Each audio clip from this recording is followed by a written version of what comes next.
समस्त मनरे गोटे क्वेश्चन थिबो कौन डेंगू सतरे होमियोपैथी मेडिसिन द्वारा क्योर हो पारे। वीडियोटी को लास्ट पर्यंत देखंतु। नमस्कार, मु डॉक्टर संध्या संध्या होमियो वर्ल्ड को आपण को वेलकम करुची। वर्षा ऋतु रे डेंगू द्रुत गति रे माड़ीबारे लागिची। डेंगू को साधारण ज्वर बोली भाबी अवहेला करंतु नहीं। आज जानतु एहार लक्षण, विपद संकेत, प्रिवेंशन एवं डेंगू को क्योर करने किसी होमियोपैथी मेडिसिन। आपण को गोटे रिक्वेस्ट, वीडियोटी को लास्ट पर्यंत देखंतु। डेंगू एक भाइराल फीवर जहाँ एडिस इजिप्ट नामक एक मशा कामुड़ा द्वारा होता है।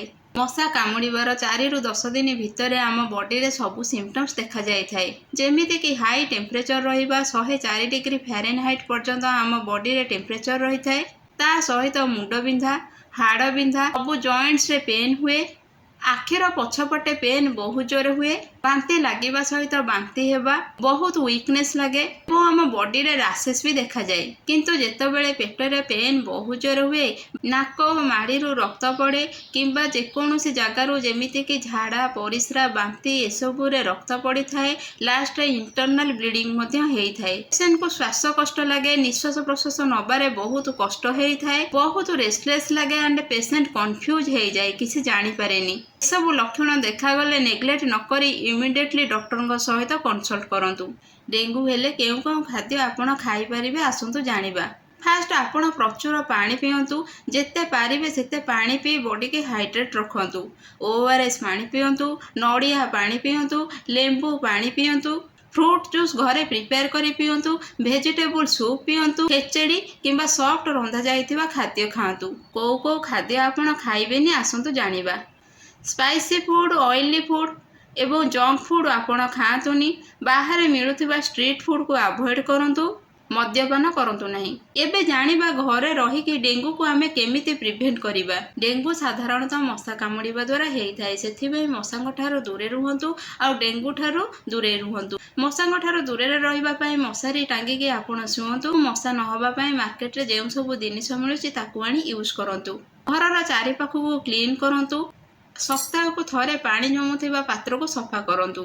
फुल स्लीव ड्रेस पिंधंतु। समस्त मनरे गोटे क्वेश्चन थिबो कौन डेंगू सतरे होमियोपैथी मेडिसिन द्वारा क्योर हो पारे।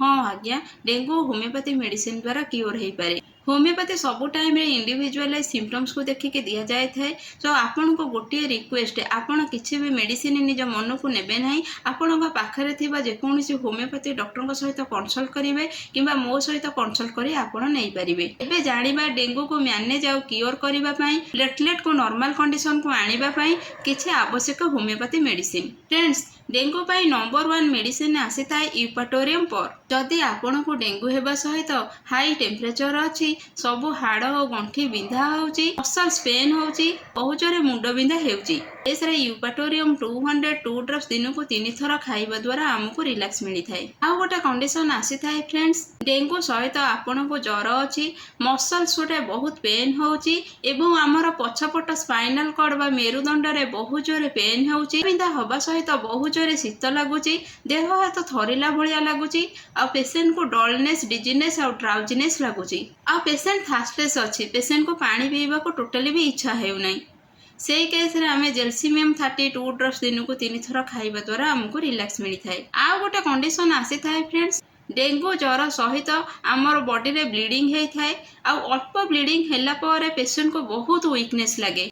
तो सेई केस रे आमे चाइना 32 ड्रॉप्स दिन को 3 थर खाइबा द्वारा हमको रिलैक्स मिली थाए। आ गोटे कंडीशन आसी थाए फ्रेंड्स, डेंगू ज्वर सहित आमर पेट रे बहुत जोरे पेन हुए, पतला झाड़ा सहित बांती लगे आ बांती भी हेइ थाए। पेशेंट को बहुत रेस्टलेस लगे आ पेशेंट को लगे कि मु आ बंचीबिनी, मु मरी जीवी। इसरे आमे आर्सेनिक 32 ड्रॉप्स दिन को 3 थर खाइबा द्वारा हमको रिलैक्स मिली थाए। आ गोटे कंडीशन आसी थाए फ्रेंड्स, डेंगू ज्वर सहित आमर टोटल बॉडी पेन हेइ थाए। सेई केस रे 2टा मेडिसिन आसे। एमिति गोटे कंडीशन आसी थाए फ्रेंड्स, जेउठी के पेशेंट को रेस्ट नेले पेशेंट रो पेन बढ़ी जाई थाए, किंतु चलाचली करिबा द्वारा पेशेंट को टिके आराम लगे।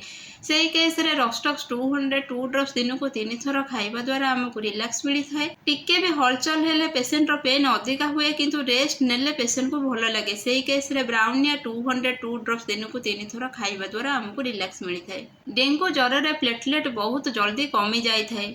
और होमियोपैथी रे गोटे बेस्ट मेडिसिन अच्छे जहाँकि प्लेटलेट बढ़िबारे साहाय्य करे, ता हेला कारिका पपया। ଗୋଟେ କପ୍ ନଖ ଉଷୁମ ପାଣି ନେବେ, ତା ଦେହରେ 15 ଡ୍ରପ୍ସ କାରିକା ପପେୟାର ମଦ ଟିଞ୍ଚର ମିକ୍ସ କରିବେ ପିଇବେ। ଏମିତି ଦିନକୁ 3 ଥର ପିଇବା ଦ୍ୱାରା ଆମର ପ୍ଲେଟଲେଟ୍ ବଢ଼ିଥାଏ। ଆପଣ ସେତେ ଦିନ ପର୍ଯ୍ୟନ୍ତ ଖାଇବେ ଯେତେ ଦିନ ପର୍ଯ୍ୟନ୍ତ ଆପଣ ପ୍ଲେଟଲେଟ୍ ନର୍ମାଲ କଣ୍ଡିସନକୁ ଆସିନଥାଏ। ଡେଙ୍ଗୁ ଜ୍ୱର ହେଲେ କାରିକା ପପେୟାର ମଦ ଟିଞ୍ଚର ଆପଣ ନେବାକୁ ଜମା ବି ଭୁଲିବେନି। ଛୋଟଠାରୁ ବଡ଼ ପର୍ଯ୍ୟନ୍ତ ସମସ୍ତେ କାରିକା ପପେୟା ମଦ ଟିଞ୍ଚର ନେଇପାରିବେ। ଡେଙ୍ଗୁ ଗୋଟେ ପ୍ରିଭେଣ୍ଟେବୁଲ ଭାଇରାଲ ଡିଜିଜ୍ ହେଇଥାଏ। ବାସ୍ ପ୍ରପର ମେଡିକାଲ ଟ୍ରିଟମେଣ୍ଟ ସହିତ ଆମେ ଟିକେ ସତର୍କ ରହିଲେ ଆମେ ଡେଙ୍ଗୁ ଠାରୁ ରକ୍ଷା ପାଇପାରିବା। ଯଦି ଆପଣଙ୍କୁ ଏ ଭିଡ଼ିଓଟି ଭଲ ଲାଗିଥାଏ ତାହେଲେ ପ୍ଲିଜ୍ ଲାଇକ୍ ଆଣ୍ଡ ସବସ୍କ୍ରାଇବ୍ କରନ୍ତୁ, ଆଉ ଯେତେ ପାରିବେ ସେତେ ମାତ୍ରାରେ ସେୟାର କରନ୍ତୁ।